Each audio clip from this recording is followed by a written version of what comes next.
ഇന്ന് നമ്മൾ United kingdom എന്നതുകൊണ്ട് ഉദ്ദേശിക്കുന്ന രാജ്യം 18-ാം നൂറ്റാണ്ട് വരെ നിലവിലുണ്ടായിരുന്നില്ല. പകരം ബ്രിട്ടീഷ്, വെയിൽസ്, സ്കോട്ടിഷ്, ഐറിഷ് എന്നീ ദേശീയതകൾ ഉൾക്കൊള്ളുന്ന പ്രദേശങ്ങളായിരുന്നു അവിടെ ഉണ്ടായിരുന്നത്.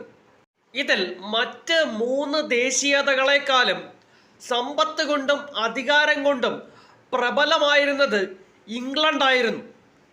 ഇംഗ്ലണ്ടുകാർ മറ്റുള്ളവരെ ഡോമിനേറ്റ് ചെയ്യുകയും ഇംഗ്ലീഷ് വാല്യൂസിൽ അടിസ്ഥാനമാക്കി ഒരു രാജ്യം നിർമ്മിക്കുവാനുള്ള ശ്രമങ്ങൾ ആരംഭിക്കുകയും ചെയ്തിരുന്നു.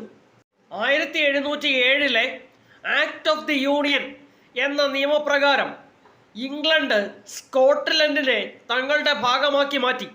United kingdom of great Britain നിലവിൽ വന്നു. സ്കോട്ടിഷ് ഐഡന്റിറ്റിയെ തന്നെ ഇംഗ്ലീഷുകാർ ഇല്ലാതെയാക്കി. അയർലൻഡിൽ കത്തോലിക്കരും പ്രൊട്ടസ്റ്റന്റുകാരും പ്രബലരായ മതവിഭാഗങ്ങളായി നിലകൊണ്ടിരുന്നു.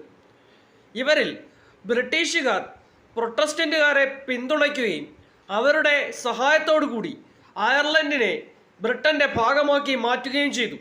ദീർഘനാളത്തെ പോരാട്ടത്തിനൊടുവിൽ 1921 നോർത്തേൺ അയർലൻഡിലെ ചില പ്രോവിൻസസ് ഒഴികെ ബാക്കി എല്ലാ ഐറിഷ് പ്രോവിൻസസും ബ്രിട്ടനിൽ നിന്ന് സ്വാതന്ത്ര്യം നേടി.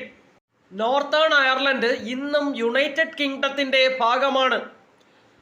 Britain, Wales, Scotland, northern Ireland എന്നിവ അടങ്ങിയതാണ് യുണൈറ്റഡ് കിങ്ഡം എന്ന രാജ്യം. വെയിൽസ് എന്ന പ്രദേശം വളരെ മുമ്പ് തന്നെ ഇംഗ്ലണ്ടിന്റെ ഭാഗമായി കഴിഞ്ഞതാണ്.